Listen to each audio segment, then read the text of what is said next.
In this video, we're going to be taking a look at the new relative locators in Selenium 4. You're watching AutomateNow. I'm Marco Cruz. Let's dive in.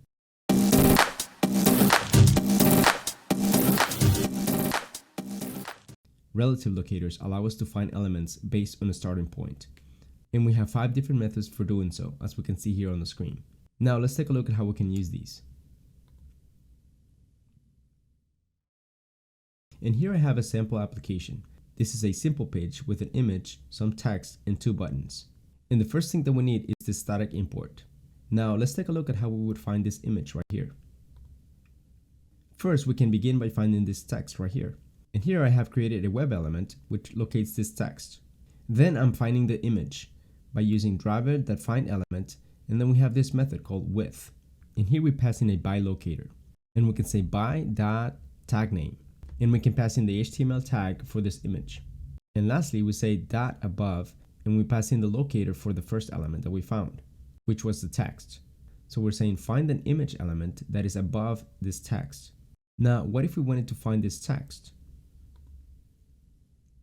In that case, we could start with the image, and we locate the image using a conventional way.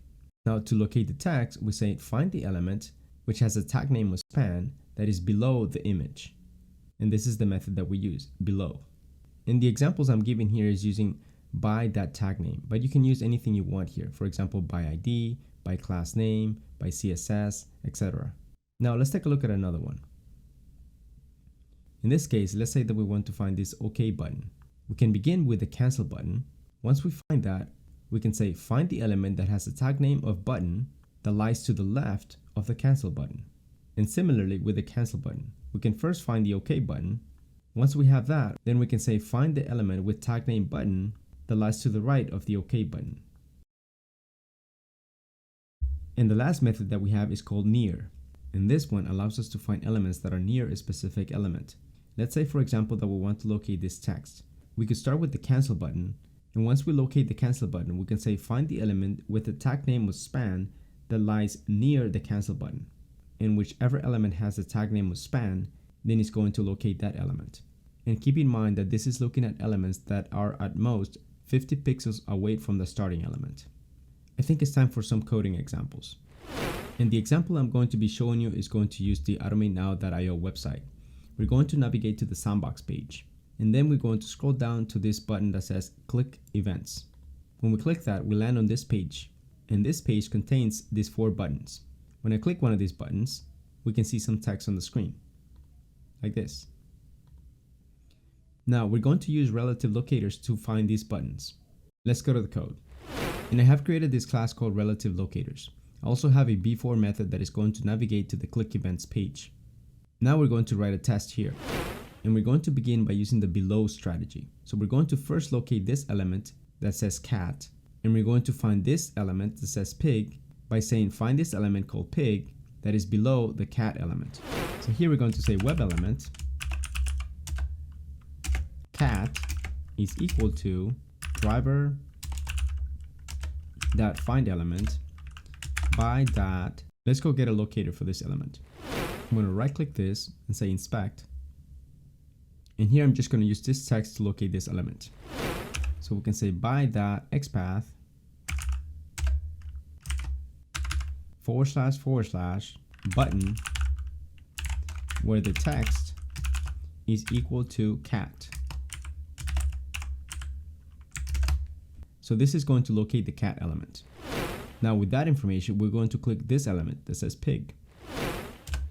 So here we can say driver dot find element, and we're going to call with.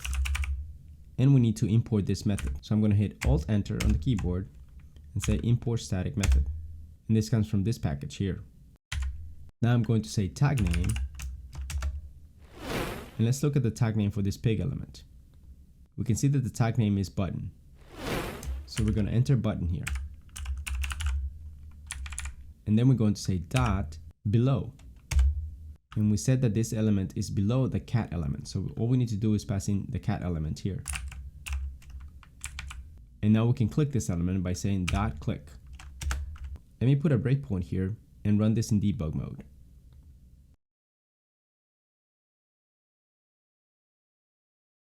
and we have landed at the click events page. And we've also located the cat element. Now we're going to execute this line that is going to click on the pig element. Now let's go back and take a look. And notice that pig has been clicked because we see the correct text being displayed on the screen.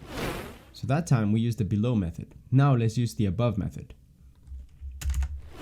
And we're going to locate this element called cow, and then use the above method to locate this element that says dog. So let's first create a web element for cow is equal to driver.find element by, and then I'm going to use XPath again.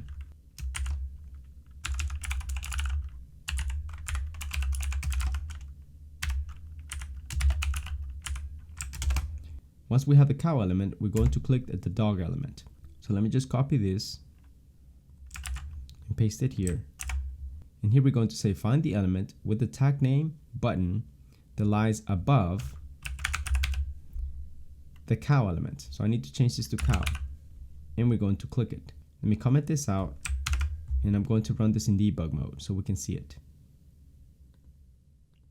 And we can see here that dog has been clicked and the correct text is displayed. Next, we're going to take a look at how we can click on the pig element starting from the cow element. So first we're going to locate the cow, and then we're going to say find the element that is to the left of the cow element. So it should click this element right here. So here I'm going to leave these in place, and let me comment this out here.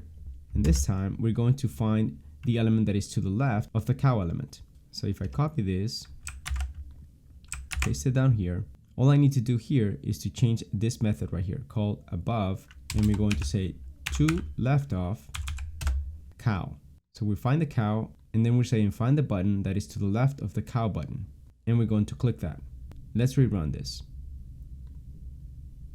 And notice that he has found the pig element and clicked it. And now let's take a look at another one that is going to find an element that is to the right of a given element. So I'm going to comment this out, and I'm going to reuse this up here. And we're going to find this cat element. Once we find this cat element, we're going to click on the dog element. So we're going to say find the dog element that lies to the right of the cat element. So let's change this method right here, and we're going to say toRightOf. So here we have found the cat element, and then we're saying find the button that lies to the right of the cat button. Let's run it. And notice that it clicked on the dog element, and we see the proper text on the screen. And now the last locator strategy that we have is called near. And let's say that we want to find this pig element, but instead of saying find the pig element that is below the cat element, we're going to say find the pig element that is near the cat element. So we're going to start with cat, and then we're going to use the near method to locate the pig. So let me comment this out, and notice this second line right here where we use below. Let me duplicate this, and this time we're going to use near instead of below. So we're finding the cat element, and then we're going to say find the button that is near the cat element and click it. And if we look at the website, we can see the cat element right here, and this is a button that is surrounded by 3 other buttons. However, the closest button is the pig button. So when we say find a button that is near this cat button, it is going to choose pig instead of dog or cow, because pig is the closest to it. And recall that the near method is looking at elements that are at most 50 pixels away from the starting point. So if this button called pig is within 50 pixels of the cat button, it is going to click this one. Now let's run the test to see if it does it.